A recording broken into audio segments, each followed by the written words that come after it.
de vista da ciência, para a gente dar início a essa peleja aí, amigável, a astronomia considera a possibilidade de alguma influência dos astros sobre a pessoa? Não, a astronomia, ela nunca considerou a astrologia como uma ciência, né? É sim como uma arte, né? E, claro, as opiniões são divergentes entre os astrólogos e astrônomos, quanto mais na época de hoje. No passado, a astrologia e a astronomia eram co-irmãs, né? Mas depois aquilo foi desviando, né? E hoje em dia os astrônomos consideram a astrologia no máximo uma arte ou uma pseudociência. A influência realmente predominante de astros de um astro sobre os seres humanos é da Lua.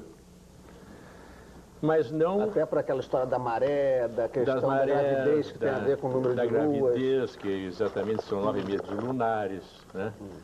Da questão da agricultura e da influência mesmo sobre seres humanos que têm psicologicamente instáveis, né?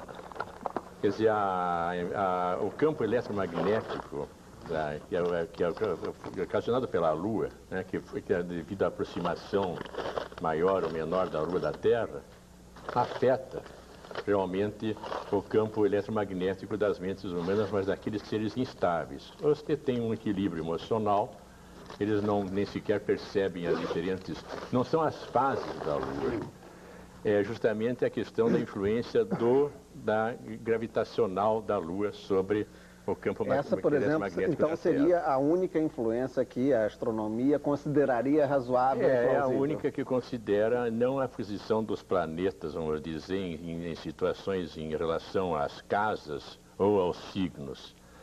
Isso, a astrologia, nessa altura, ela se baseia naquilo que foi determinado pelos um dos precursores, ou dois, da astrologia, que foi Hiparco e Ptolomeu, que ainda, apesar de hoje em dia saber perfeitamente, mas a astrologia considera a Terra como o centro do universo, hipoteticamente, mas ainda considera a Terra como o centro do universo.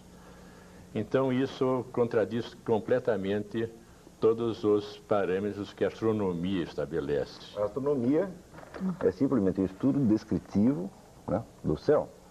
E a astrologia é o estudo das relações entre os fenômenos celestes e os eventos terrestres, tá certo? Então, me parece que estes fatos aí citados pelo professor Linneu se referem precisamente a um tipo de relação. Quer dizer que se há uma influência da Lua sobre o indivíduo psicamente instável, há uma relação. Portanto, isto já é a razão suficiente para que exista um campo de estudo denominado astrologia. Agora, se o nome se transformou numa coisa que tem um anátema, né, uma coisa proibida, então tem que inventar outro nome. Mas seja lá como ela se chama, o estudo se refere a essa relação entre fenômenos celestes e terrestres. É isso que eu denomino de astrologia, precisamente. Não há nenhuma ciência em condições de dizer isto, que os outros não exercem influência nenhuma. Isso é uma afirmação sem fundamento científico algum. Um pouco nessa direção do professor Olavo, que eu acho que não há realmente condições de dizer a influência dos outros planetas sobre os seres vivos, ainda. A ciência não tem condição de fazer isso, porque o que ela mede ainda seria, no meu entender, efeitos muito grandes, e esses são efeitos bastante sutis. Então, quando se constata que a Lua influencia, sim, e isso já é comprovado, como o professor Linneu mesmo disse, já cientificamente aceito, a gente pode pensar, então, como é que teríamos, enquanto ciência, de olhar o efeito dos outros planetas sobre os seres vivos, bom, sobre a Terra, de alguma forma, essa relação. Então, eu acho que não há controvérsia, no meu entender. Há simplesmente ainda não estamos a ponto de colocar isso hoje dentro da ciência. Uma coisa definitiva, mas talvez. eu considero a astrologia como um conhecimento.